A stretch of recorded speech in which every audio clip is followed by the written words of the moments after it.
Hello everyone, welcome to TV Talks, the show where I take a look about the good and the bad of what television has to offer, and we're back with The Simpsons, for the most part. It's just a little bit of a different formula, rather than go episode by episode. We're going to be just looking at season by season, with generally themes going on within it, and of course some standout episodes, whether it be in a positive or negative way. The reason this change has happened is for a few reasons. One, so we can get through the series faster, and then the other, most important one, I've realized that a lot of the episodes later in the series, like in season, 16, 17, 18, or 4,876, they start to have the same kind of notes and flaws and strengths, and they all kind of blend together. And I don't think anyone wants to hear a review of, yeah, this episode was just kind of yeah, this one was in the same way, this one was also in the same way. I don't think anyone wants to hear that. I don't, for one. So, let's discuss Season 8 and Season 9. So, The Simpsons Season 8. Let's start with Season 8. So, as we all know, the 8th season is definitely a very tricky part for a lot of shows, because, they've been going on for quite some time, so you'd better expect that they'd be running out of ideas. Clearly, the Simpsons writers thought the exact same thing, because, wow, there's a whole bunch of crazy, out there, outlandish episodes. I mean, there's also the Treehouse of Horror, which they're designed to be crazy and outlandish. But there's also things like You Only Move Twice, where the Simpsons move to a perfect, wonderful neighborhood that's run by a supervillain. There's also Burns Baby Burns, where Mr. Burns has his son, who is actually Rodney Dangerfield, come live with him, and it's just a bunch of Rodney Dangerfield stand-up stuff. And then there's also the episode where Bart gets a hold of Lassie, in other words, a canine mutiny, and it's just Laddie, but it's a big Lassie parody, alright? There's a really strange episode that takes a look at Homer's new co-worker who has just the worst life ever, and it kind of looks at his life and just shows everything wrong with it, kind of, but in a humorous way. I'll get to that one later. This season is a very, very experimental one, because, when the show goes on for a while, they're going to start running out of ideas, so the Simpsons writers, knowing that their show's probably going to go on forever, they need to come up with some new things fast. I mean, where else would you come up with an idea of Homer getting hit in the head so many times that it doesn't have any effect on him, so he becomes a boxer? Where else are you going to come up with that except the writer's room at the dead of night, saying, oh crap, we need to come up with more episodes? So, does the experimentation of Season 8 work? For the most part, yes. A lot of these episodes, although absolutely bizarre and strange, they have really good executions, and in fact, some of the greatest episodes in the entire series come from this season. Like the Springfield Files, that big X-Files parody. Can't forget that one. The Itchy and Scratchy and Poochie Show, probably the best Itchy and Scratchy focused episode, in my opinion. Just showing a lesson that TV executives still haven't learned today, being that if you add a new character to the main lineup, or try to make a character or show too hip and with it for the kids, dude, people are going to hate it. And it's a perfect, perfect parody of that. Every single joke in that episode lands solidly. Especially when you know the kind of thought process of the Hollywood elite, you can definitely look at this episode and just smile from ear to ear every single time.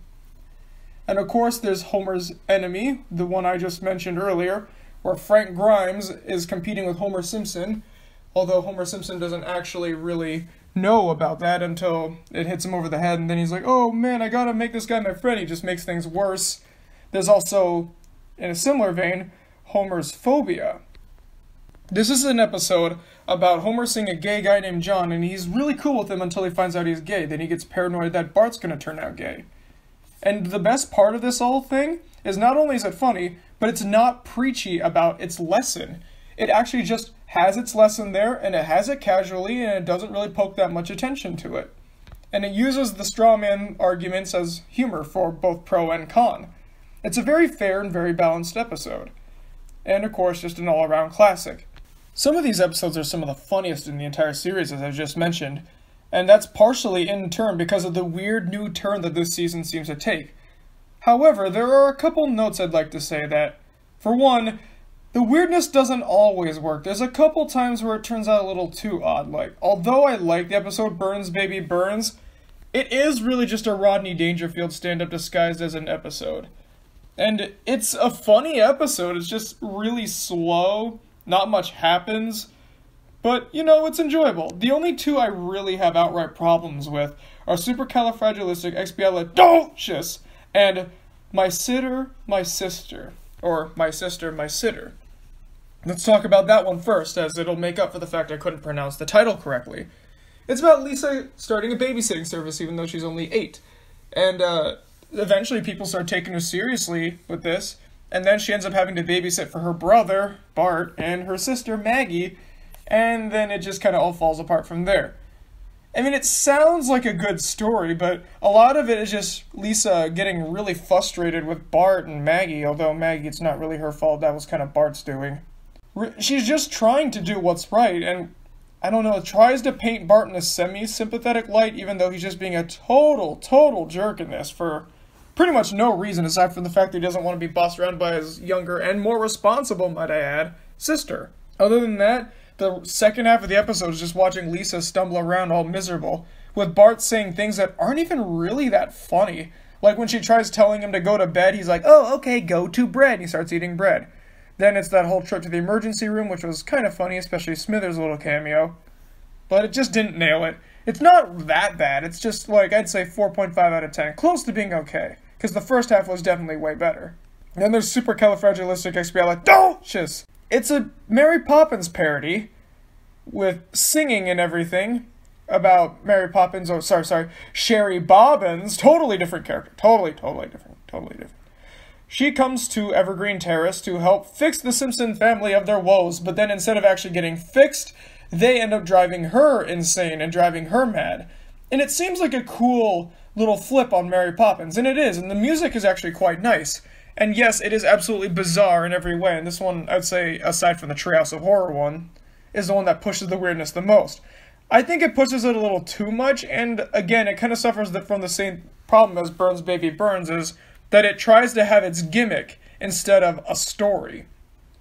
Now, there are Simpsons episodes that have stories and gimmicks flow very, very well, as we have seen many times in the past. Like, basically anytime Sideshow Bob is there. That's pretty much a gimmick, having Kelsey Grammer as your guest star. But they throw in a lot of interesting turns and a really interesting story, pretty much every time. And then there's also episodes that are just gimmicks, but they're meant to be just that. Like this episode here, the Simpsons spin-off Showcase, which is a bunch of hilarious little TV parodies like the Love Mad at Grandpa, Chief Wiggum PI, and the Simpson Family Smile Time Variety Hour. Just non-stop weirdness and hilarity, and hey, it's non-canon, so you can pretty much do whatever you want. Satirizing a lot of faulty TV trends, which seems to be a running theme in this season. There's Poochie, there's the spin-offs, there's a lot of really crappy TV products in here. I guess there's always that, but there's the X-Files. I guess Mary Poppins maybe counts, because they're more doing it off the movie than the books, because, you know, everyone does that. There's also a reference to Frasier, I believe, from Brother from Another Series. There's just a lot of that going on in here. But aside from those two episodes, this season has some real stellar ones. And also, not only has it got some of the funniest, but it's got some that changed the show forever, too. Grade School Confidential is in here, and that started the Mrs. Krabappel Seymour Skinner romance thing, which I was a very big fan of, and I kind of had a feeling they would get together even before I saw this episode. It's a shame that it ended the way it did, but we'll get there in season 15. Yeah.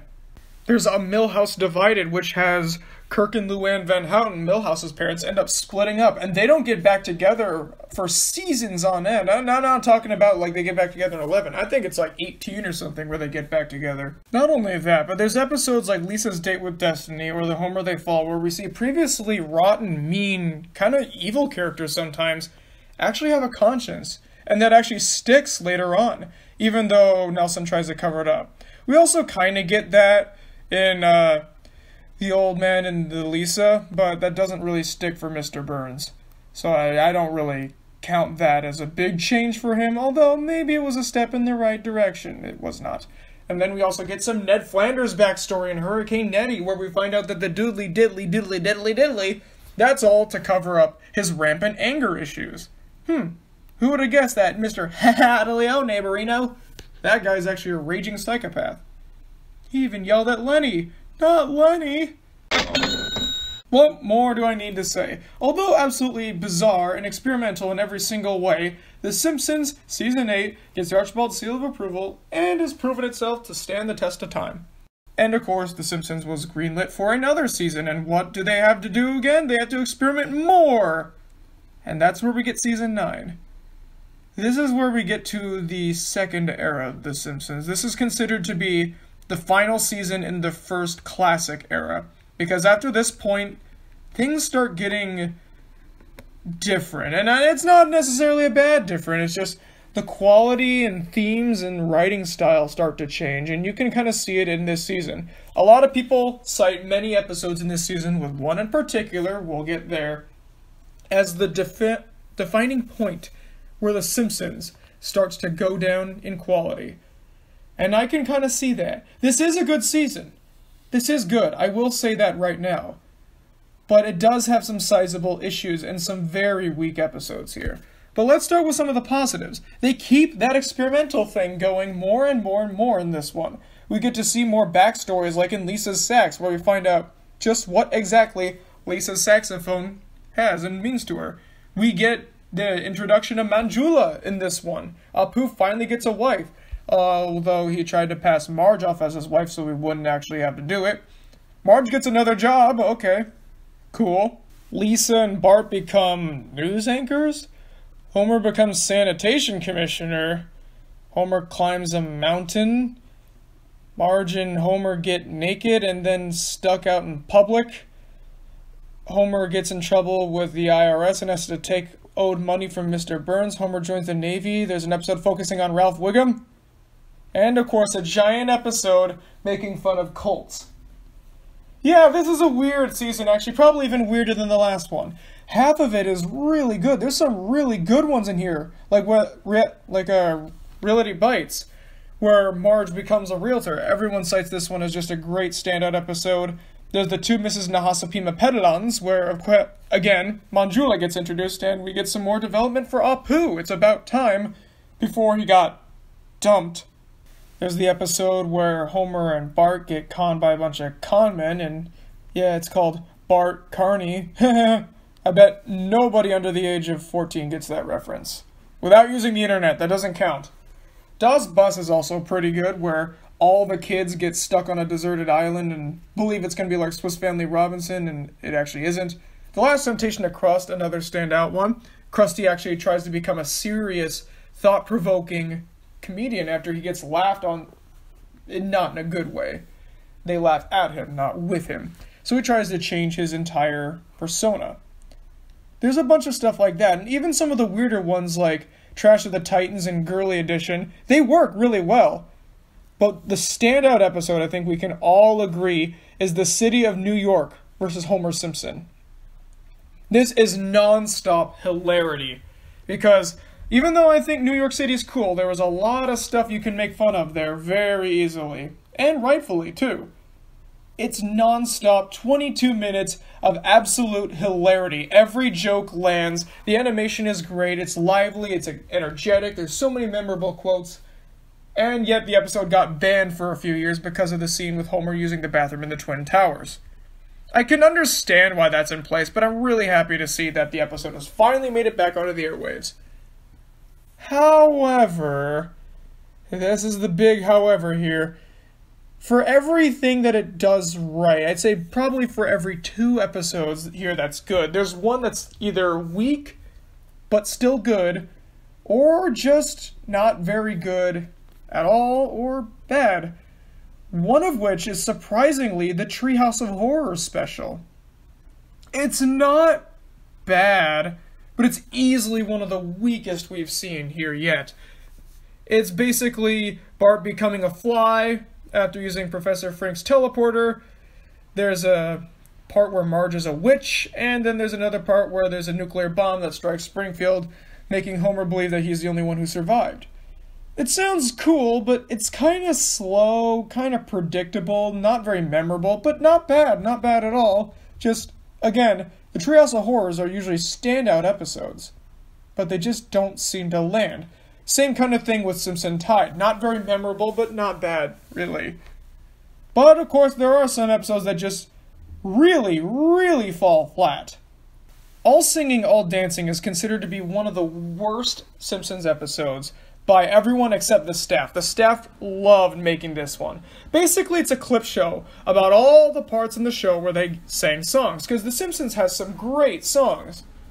But this was not the way to do it, especially the wraparound segments not being very good and just being really forced, not very good musical numbers. A lot of people didn't like this one, and neither did I. Miracle on Evergreen Terrace is one that I think is a little overhated, but it's not the best either. There's a lot of problems with it here. And, of course, we need to talk about The Principal and the Pauper, one of the worst Simpsons episodes of all time. Everyone says that, and I'm right there with them. I do think, I will say this, it has some good jokes in it, but the bad far, far, far outweighs the good in basically every case. It's about Principal Skinner with his crazy explanations turning out to not actually be Principal Skinner. He's actually some deranged Grease knockoff guy called Armin Tanzarian, where it turns out that he stole Principal Skinner's identity. Well, he wasn't actually Principal Skinner, it was Sergeant Skinner, who he met in the army, and he just adapted his life, and then it was this kind of whole mess. I understand why they did that, because in the people's eyes who made this, Principal Skinner wasn't very popular, and we didn't know that much about him, so it didn't seem like that big of a betrayal of his character. If it was done better, I think I could see where they're coming from, but there's no foreshadowing for it. It didn't really make any sense, and again, it felt a little too experimental. If they did this with a character we've barely seen, I can't think of any offhand, but like if they introduced a new character or something in the town, and then this happened to them, or they introduced a new character last season, or, you know, some character that it actually would make sense with, someone who actually would be kind of shifty and weird and strange, I don't know, it just didn't work. And the faulty writing, I hate to say it, it also leaks into some of the good episodes. Although I like Das Bus, the ending is terrible, because there is no ending. It literally just stops, and they have James Earl Jones come in saying, and then the kids were saved by, oh, I don't know, Mo. That's basically it. There's no ending to the story. Same with The Last Temptation of Krust. It has a really good ending, because we all know Krusty's going to come back, but it's really funny, but it's also really rushed. We don't get the time to set in and really see Krusty struggle, because the title, The Last Temptation of Krust, is supposed to refer to him being tempted to go back to his old ways that didn't work. I think we spend a little too much time focusing on Krusty trying to reinvent himself, because when we get the new Krusty, that's only in the last third. We barely get to see him struggle with this whole new persona thing and trying to stay with it. There's also Lisa the Simpson, which I'm really torn on. On one hand, I really don't like it because the ending kind of kills it, where it turns out that the Simpsons gene that makes you stupid is only found in boys. I don't know. But there's some really good jokes, and it is a good concept. I just think that if they didn't focus on the fact that it was a family thing, like that the family was stupid, or it was in that it was just Lisa worried about losing her intelligence, I think that would have been much better. As it stands, the episode's just kind of eh. That's the same with The Trouble with Trillions. Just too slow-paced and not much going on, not very memorable. So the episodes in this season are very, very split. There's some absolutely standout ones like King of the Hill, not the show, the episode. The City of New York versus Homer Simpson, Bart Starr. There's a lot of great ones like that. But then there's also Lisa the Skeptic, Lisa's Sax, and then of course The Principal and the Pauper. So although it is very, very mixed, and you can definitely see that the writing is starting to fizzle out here, I would still say that the good outweighs the bad overall. So I would give this the Archibald seal of approval. But man, we're getting to some rough waters here. There's a lot of problems in here. Like I said, even some of the good episodes, like The Joyous Sect and the Treehouse of Horror even, they're starting to feel a little too strange. And the morals are feeling a little too hand-fisted. Well, let's just hope that Season 10 can turn this whole ship right around. But there's a thing about Season 10, and it's that a lot of people mark this as the part where the quality starts dipping. As in, every episode starts dipping, not just in Season 9 where it gets really split. People often say that season 10 is where things really start changing, and you can tell because the ratings took a big hit. A lot of the episodes in season 9 got 9.5s, 9.3, sometimes a 10. And then season 10 would get probably lower to mid 8s, very rarely a 9, and then frequently would get 7s. You can tell a lot of people are really starting to take notice that things are really changing here, and not necessarily for the better. We get some departures from classic characters like Troy McClure due to the murder of Phil Hartman. We get some rehashes in here. But we also have some great ones. Which one's which? What's going to happen? Find out next time. What'd you guys think of seasons 8 and 9? Comment below, let me know. But before I go, it's time I bring up my favorite episodes and least favorite episodes in each season. After all, that's what I always do. Now, season 8 was really difficult because a lot of them are on the same level quality-wise. So I had to really think long and hard about this. And actually, it really did take me quite a few days, and I'll bring up some of the honorable mentions, but this is going to sound a little strange. But my favorite overall was Grade School Confidential. Now I know, that's blasphemous, because there's the Itchy and Scratchy and Poochie show, there's The Mysterious Voyage of Homer, Hurricane Nettie, there's all these great ones. Grade School Confidential not only has some stellar humor, but it's got a lot of heart to it. Something that both this season and the next season kind of miss a little bit. They more focus on just comedy, not so much the story. There are a couple ones here and there, but not as much as they used to, especially not in like season 2, although basically every episode focused on story there. Anyways, this one has the perfect blend of everything you could want. And of course, let's talk about the runner-ups. You Only Move Twice, The Homer, They Fall, A Millhouse Divided, Hurricane Nettie, The Mysterious Voyage of Homer, Homer's Enemy, Homer's Phobia, and the Simpsons spin-off Showcase. And then my least favorite one is, I guess, My Sister, My Sitter. Although, again, it's just kind of not great. Now let's talk about season 9. My favorite one here is absolutely The City of New York versus Homer Simpson. And then a close second would be King of the Hill. Again, the episode, not the show. A really underrated one in my mind. And actually, that's one of my dad's favorite episodes. We quote the whole, "Game? What's a game?" We say that all the time whenever we pass the gym on road trips and stuff. Honorable mentions here are a lot more sparse. There's Bart Starr, the two Mrs. Nahasapima Pedalans. Boy, that name is only easy to say when you've practiced it a bunch. Reality Bites, This Little Wiggy, and Das Bus. Yep. I mean, there are some good ones like Trash of the Titans, but I wouldn't quite say it's the best one there. And as for the worst one, aside from The Principal and the Pauper, because The Principal and the Pauper, we all know that one's the worst. And I think it's a little too easy of a shot to take. So yes, that is the worst. But for a second worst, I'd honestly have to go with, drum roll please, All Singing, All Dancing. Yeah, it wasn't even really a surprise. And I think this is a reason why they stopped really doing the clip shows after this. There may have been one or two others, but this is just about it. Alright, folks. Thank you very much for bearing with me. Season 10 and 11 are coming up next. It's going to be a long haul. Here we go. Let's get ready. Strap in, folks. It's going to be a bumper ride. Okay. Good night, everybody.